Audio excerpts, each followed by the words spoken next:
যতদূর চোখ যায় কেবলই যানবাহনের সারি। জ্বালানি তেল পেতে ঘন্টার পর ঘন্টা অপেক্ষা গ্রাহকদের।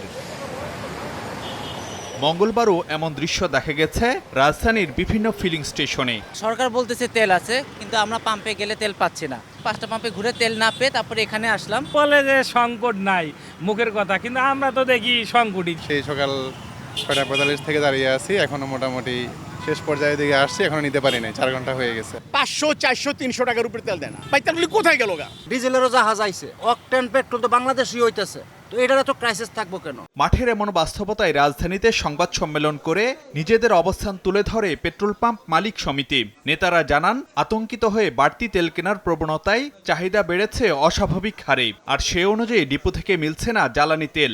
অস্বাভাবিক চাহিদা, বর্তমান প্রেক্ষাপটে যে চাহিদা বাজারে তৈরি হয়েছে সেই চাহিদার তুলনায় আমরা তেল সরবরাহ পাচ্ছি না। দিস ইজ ভেরি ক্লিয়ার, কারণ এই চাহিদা তো চাহিদা না, এটা হলো একটা সম্পূর্ণ panic buying. True 700 ppm আকিশ Basir glass কেনার আগে দেখে নিলেই জিতবেন।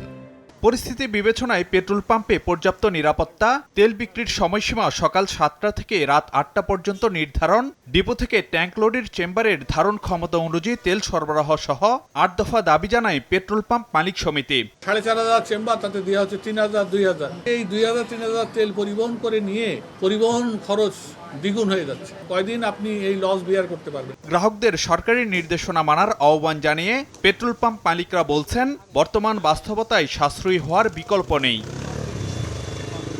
ফারুক ভিয়া, রবিন, সময় সংবাদ, ঢাকা।